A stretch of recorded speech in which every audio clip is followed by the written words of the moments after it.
የዚያን ጊዜም ንጉሡ አዘዘ።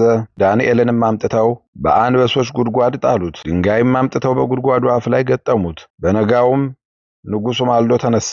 ወደ ዳንኤልም በቀረበ ጊዜ በሐዘን ቃል ጠራው። ዳንኤልም ንጉሡን በፊቱ ቅንነት ተገኝቶብኛልና አምላኬ መልአኩን ልኮ የአንበሶቹን አፍ ዘጋ፣ አንዳችም አልጎዱኝም አለው። ዳንኤልም ከጉድጓዱ ወጣ፣ በአምላኩ ታምኖ ነበርና አንዳች ጉዳት አልተገኘበትም። ትንቢተ ዳንኤል ምዕራፍ 6 ከቁጥር 16 እስከ 23። በስመ አብ ወወልድ ወመንፈስ ቅዱስ አሐዱ አምላክ አመ እስራ ወሰሉሱ ለመጋቢት በዛቲ ዕለት አረፈ አቢይ ነቢይ ዳንኤል። አንድ አምላክ በሚሆን በአብ በወልድ በመንፈስ ቅዱስ ስም መጋቢት 23 በዚች ቀን የዮናኪር ሴት ልጅ የወለደችው ታላቅ ነቢይ ዳንኤል አረፈ። ናቡከደነጾርም ኢየሩሳሌምን በወረራት ጊዜ አባታቸው ዮናኪር አናንያ፣ አዛርያና ሚሳኤልን ሦስቱን ልጆች የልጁን ልጅ ዳንኤልንም ወሰዳቸው። ከእነርሱም ጋር ከእስራኤል ልጆች ብዙ ሰዎች ተማረኩ። ይህም ዮናኪር የንጉሡ የኢዮአቄም ልጅ ነበረ። ኢሳይያስም ለሕዝቅያስ ንጉሥ ትንቢት እንደተናገረ የቤተ መንግሥቱንና የቤተ እግዚአብሔርን ዕቃ ሁሉ ናቡከደነጾር ወደ ባቢሎን ወሰደ። ይህ ዳንኤል ያን ጊዜ በዕድሜው ታናሽ ነበረ። ፍጹም የሆነ ታላቅ ተጋድሎንም ተጋደለ። የእግዚአብሔርን መንፈስ አድሮበት በባቢሎን አገር ትንቢት ሲናገር ኖረ። ምርኮ በሆነ በአራተኛው ዓመት ናቡከደነጾር የምታስፈራራ ራእይን አየ። ከእንቅልፉም በነቃ ጊዜ ያችን ሕልም ረሳት። በባቢሎን የሚኖሩ ሁሉ ጥበበኞች ሰበሰባቸው። ከእርሳቸውም ያችን ራእይ ትርጓሜዋን እንዲነግሩት ፈለገ። እነርሱ ግን ያችን ራእይ ትርጓሜዋን ሊያውቋት አልቻሉም። የባቢሎን ጥበበኞች ሁሉ እርሱንና ባልንጀሮቹን 3 ደቂቅን ይገድሏቸው ዘንድ ንጉሥ አዘዘ። ዳንኤልም ይህን ነገር ሰምቶ የዘበኞችን አለቃ ስለምን እንዲህ ያለ ትእዛዝ ከንጉሥ ዘንድ ታዘዘ ብሎ ጠየቀ። እርሱም ንጉሥ ስላያት ራእይ ነው። የባቢሎንና የግብፅ ጠቢባን ሁሉ እርሷን ራእዩን ትርጓሜዋንም ሊነግሩት አልተቻላቸውምና ብሎ መለሰለት። ዳንኤልም የዘበኞችን አለቃ እኔ ለንጉሥ ሕልሙን እንደምነግረውና ፍቹንም እንደምተረጉምለት ስለ እኔ ንገረው፣ እኒህንም ተዋቸው አለው። ከዚያም በኋላ ዳንኤልም ወደ እግዚአብሔር ጸለየ። ባልንጀሮቹ 3 ደቂቅም ከእርሱ ጋር የንጉሡን ሕልም ፍቻዋን ይገለጥላቸው ዘንድ በአንድነት ማለዱ። እግዚአብሔርም ገለጠላቸው። ዳንኤልም ወደ ንጉሡ ገብቶ ሕልሙንና ፍቻዋን ነገረው። ከእርሱም በኋላ ስለሚነሱ ነገሥታት ከእነርሱም በእያንዳንዳቸው የሚሆነውን ገለጠለት። የዳንኤል ቃል ናቡከደነጾርም ደስ አሰኘው፣ በፊቱም ሰገደ፣ ብዙ እጅ መንሻም ሰጠው። ታላቅ ክብርንም ሰጥቶት በባቢሎን ጠቢባን ሁሉ ላይ አለቃ አድርጎ ሾመው። ከዚህ በኋላ ናቡከደነጾር ሌላ ሕልም አለመ። ያንንም ተረጎመለት፣ እንዲህ ብሎም አስረዳው። ስለ ታበይክ እግዚአብሔር ከሰው መካከል አውጥቶ ከአራዊት ጋር በዱር 7 ዓመት ያኖረ ዘንድ አለው። እንደ እንስሳም ሳር ትበላለህ።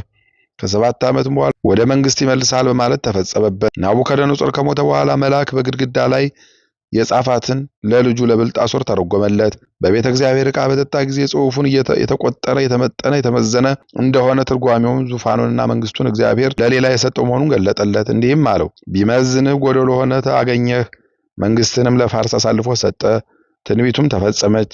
እግዚአብሔርም እስከ ዓለም ፍጻሜ የሚነሱትን ነገስታት በራእይ አሳየው፣ የሐሳዊ መሲሕን መገለጥ አሳየው። ከዚህም በኋላ የእግዚአብሔርነት ክብር ልዕልናውን ጌትነቱን አሳየው። የክብር ባለቤት ክርስቶስን ወደ ዓለም መምጣቱንም ትንቢት ተናገረ። ሱባኤዎችንም ወሰነ። እነዚያ ሱባኤዎችን በተፈጸሙ ጊዜ የክብር ባለቤት ጌታችን ኢየሱስ ክርስቶስ መጣ። ክርስቶስ ይመጣል ይገድሉታልም፣ ለኢየሩሳሌም መዳኛዋ ይሆናል ብሎ ትንቢት እንደተናገረ የክብር ባለቤት ከሆነ ከጌታ ኢየሱስ ክርስቶስ ስቅለት በኋላ ኢየሩሳሌም እንደምትጠፋ ቤተ መቅደሱም እንደሚፈርስ የተናገረው ትንቢት ሁሉ ተፈጸመ። በባቢሎን አገር ቤል የሚባል ጣዖት ነበረ። ምግብንም ሁልጊዜ 12 ጫን በሚፈጅ ቻል 12 መስፈሪያ ስንዴ 40 በግ 7 ፊቀን የወይን ጠጅ እያወጣጡ ይሰጡት ነበረ። ንጉሱም ሁልጊዜ ይሰግድለታል። ቤል ጣዖትም ከንጉሱ ቤት የሚሰጡትን የሚበላና የሚጠጣ ይመስለው ነበረ። ንጉሱ ዳንኤልም ለቤል የማትሰግድ ለምንድን ነው አለው። ዳንኤልም ንጉሱን እኔስ ሰማይና ምድር ለፈጠረ ፍጥረቱን ሁሉ በሕያውነት ለሚያኖር አምላክ እንጂ የሰው እጅ ለሰራው ጣዖት አልሰግድም አለው። ንጉሱም ቤል ሕያው ያልሆነ ይመስልሃልን? በየነጋታው እንዲበላ እንዲጠጣ አታይምን አለው። ዳንኤልም በንጉሱ ሳቀበት። ንጉሥ ሆይ ይበላል ይጠጣል እያሉ እያታለሉ የውስጡ ጭቃ ላዩ ናስ ነው፣ ምን አይበላም አይጠጣም አለው። ንጉሱም ተቆጥቶ የጣዖታቱን ካህናት ጠራቸው። እውነት ነው ቤል አምላክ አይበላም አይጠጣም ምን አላቸው። ሁል ጊዜ የምንሰጠውን በእውነት ይበላል ይጠጣል አሉት። ከዚህም በኋላ በመሸ ጊዜ ከጣዖቱ ዘንድ መብሉንና መጠጡን ሁሉ ንጉሱ እየተመለከተ ካህናቱ አስቀምጠው ወጡ። የጣዖቱ ካህናቱን ከወጡ በኋላ ዳንኤል አመድ አምጡ ብሎ አዘዘ። አመጡለትም። ንጉሱም ከዚያ ሆኖ እያየ በጣዖቱ ቤት ውስጥ ነሰነሰው። ንጉሱም በቁልፉ ከዳንኤል ጋር በአንድነት ቆለፉት፣ አተሙትም፣ ወደ ማደሪያቸውም ሄዱ። የጣዖቱ ካህናት ግን ከምድር በታች ውስጥ ለውስጥ መግቢያ ቀዳዳ ነበራቸው። ከሚስቶቻቸውና ከልጆቻቸው ጋር በሌሊት በዚያ ገብተው በሉ ጠጡ። በመጡበት መንገድ ተመለሱ። በማግስቱም ንጉሡ መጥቶ የጣዖቱን ቤት ከፈተ። ራሱ ባኖረው መብሎች ምንም አላገኘም። ንጉሡም ቤል ሆይ ፈጣሪ ዳንኤልን ያሳፈርከው አንተ ገናና ነህ ብሎ ጮኸ። ዳንኤልም ሳቀ። ለንጉሡም የወንዶችና የሴቶችን የልጆችን ፍለጋ በአመድ ላይ አሳየው። ንጉሡም የጣዖቱን ካህናት ይዞ መረመራቸው። እነርሱም ውስጥ ለውስጥ ተሰውረው የሚገቡበትን የሚወጡበትን ለንጉሡ አሳዩት። ያን ጊዜ ንጉሡ ተቆጥቶ የጣዖቱን ካህናት ከሚስቶቻቸውና ከልጆቻቸው ጋር ገደላቸው። ጣዖቱን ለዳንኤል ሰጠው። ዳንኤልም ሰበረው፣ ምኩራቡንም አፈረሰው። ከዚህ በኋላ ደግሞ በባቢሎን ሰዎች የሚያመልኩትን የሚሰግዱለት ታላቅ ዘንዶ ነበረ። ንጉሡም ዳንኤልን ይህንንስ አምላክ አይደለም ትለዋለህን? እነሆ ሕያው ነው፣ ይበላል ይጠጣል፣ ናስ ነው ትለው ዘንድ አትችልምና ስገድለት እንጂ አለው። ዳንኤልም ለንጉሡ እንዲህ ብሎ መለሰለት፣ እኔስ በሕያውነት ከሚኖር ከእግዚአብሔር በቀር ለሌላ አልሰግድም። ግን ያለ ሰይፍና ያለ በትር ይህንን ከይሲ ገድለው ዘንድ አሰናብተኝ አለው። ንጉሡም አሰናበትኩ አለው። ዳንኤልም ጠጉርና አደሮ ማር ወስዶ እንደ እንቁላልም አድበልብሎ በእሳት አጋለው፣ በሞራም ጠቅሎ ለከይሲው አጎረሰው። በዋጠው ጊዜም ሆዱ ተሰንጥቆ ሞተ። ዳንኤልም የባቢሎን ሰዎች ሆይ አምላካችሁን ተመልከቱት አላቸው። የባቢሎን ሰዎችም በሰሙ ጊዜ እጅግ ተቆጡ። ወደ ንጉሡም ተሰብስበው አይሁዳዊው ዳንኤል ነግሷልን? እነሆ ቤልን ሰበረው፣ ካህናቶቹንም ገደላቸው። ከዚያም ደግሞ ዘንዶውን ገደለው። አሁንም እርሱን ዳንኤልን እንድንገድለው ካልሰጠህን አንተንና ቤተሰብን እንገድላለን አሉት። ንጉሡም እጅግ ባስጨነቁት ጊዜ ስለ ዳንኤል አዘነ፣ ግን ዳንኤልን ሰጣቸው። እነርሱም በአንበሶች ጉድጓድ ውስጥ ጣሉት። ከዚያም 7 ቀን ኖረ። ከረሃብም ጽናት ከተነሳ እንዲበሉት በሌላ ጊዜም የሚሰጧቸው በእነዚያ ቀኖቹ ምን አልሰጧቸውም ነበረ።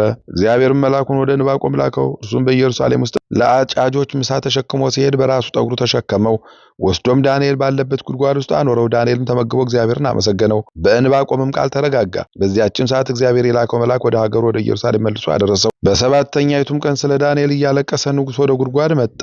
ዳንኤል ሙቶ አንበሶች የበሉት መስሎት ነበረ። ወደ ጉድጓድም ሲመለከት ዳንኤልን አየው። አንበሶችም እንደ ድመት እግሮቹን እየላሱ ከእግሮቹ በታች እጥፍጥፍ ብለው ተገኝተው ነበረ። ንጉሡም እግሮቹን እስከሚልሱ እንደ ድመቶችም አንበሶችን ያገረመለትን ያስገዛለትን የዳንኤልን አምላክ ታላቅ ነው ብሎ ከፍ ባለ ድምፅ ጮኸ። ከዚያም ጊዜ ዳንኤል ከጉድጓድ እንዲያወጡት እነዚያ የዳንኤልን ጠላቶች ይዘው ለአንበሶች ጉድጓድ እንዲጥሏቸው ንጉሡ አዘዘ። ወዲያውም እነዚህ አንበሶች በንጉሡ ፊት በሏቸው። ዳንኤልም የእስራኤል ልጆች ወደ ኢየሩሳሌም እስከሚመለሱበት ጊዜ ድረስ በባቢሎን ኖረ። እርሷም 70 ዘመን ናት። ከዚያም በኋላ በሰላም በፍቅር አረፈ። በጸሎቱ የምትገኝ በረከቱ ከኛ ጋር ለዘላለሙ ትኑር አሜን። በዚች ቀን በጌታ ላይ ሊመክሩ ክፉዎች ማህበር በቀያፋ ቤት ተሰበሰቡ። ይቅርታውና ቸርነቱ ከኛ ጋር ለዘላለሙ ይኑር አሜን። አንድ አምላክ በሚሆን በአብ በወልድ በመንፈስ ቅዱስ ስም መጋቢት 24 በዚች ቀን በእስክንድርያ ለተሾሙ አባቶች ሊቃነ ጳጳሳት 59ኛ የሆነ ቅዱስ አባት የእስክንድርያ ሊቀ ጳጳሳት አባ መቃርስ አረፈ። ምስጋና ይሁን ለአብ ለወልድ ለመንፈስ ቅዱስ አንድ አምላክ በሚሆን ዛሬም ዘወትርም ለዘላለሙ አሜን። በመጋቢት 23 ቀን የሚከበሩ ዓመታዊ ቅዱሳን በዓላት ነቢየ እግዚአብሔር ቅዱስ ዳንኤል፣ የስሙ ትርጓሜ እግዚአብሔር ፈራጅ ነው ማለት ነው። ወርኃዊ በዓላት ልበ አምላክ ቅዱስ ዳዊት፣ ቅዱስ ጊዮርጊስ ሊቀ ሰማዕታት፣ ቅዱስ ሶሎሞን ንጉሠ እስራኤል፣ አባ ጢሞቴዎስ ገዳማዊ፣ አባ ሳሙኤል፣ አባ ስምዖን፣ አባ ገብርኤል። የዚያን ጊዜ ንጉሡ አዘዘ። ዳንኤልን አምጥተው በአንበሶች ጉድጓድ ጣሉት። ድንጋይም አምጥተው በጉድጓዱ አፍ ገጠሙት። ትንቢተ ዳንኤል ምዕራፍ 6 ከቁጥር 16 እስከ 23። የሰማነውን በልቦናችን ያሳድርብን። ከቅዱሳን አባቶቻችን ከቅዱሳት እናቶቻችን በረከት ረድኤት ያሳትፈን። ይቅርታውን ቸርነቱን ያርቅብን። ወርኃ ጾምን በሰላም እንዳስጀመረን በሰላም አስፈጽሞ ለብርሃነ ትንሣኤው በሰላም ያድርሰን። ሰላሙን ፍቅሩን አንድነቱን ይስጠን። እንበል አቡነ ዘበሰማያት ይትቀደስ ስምከ ትምጻእ መንግሥትከ ወይኩን ፈቃድከ ኢየሱስ ክርስቶስ ከመ ይስረይልን ኃጣውኢነ ተማኅፀነ ብከ ያለ እግዚአብሔር አብይ ኦ እግዚእ ኢየሱስ ክርስቶስ ስለ ኃጢአት የኃጢአት ሁሉ ሕዝብ ከማሰር ኃጢአት እግዚአብሔር ይፍታ። እግዚአብሔር ይባርክ። ሰላም ያሳደረ ሰላም ያዋለን። ሰላም ያዋለ ሰላም ያሳደረን።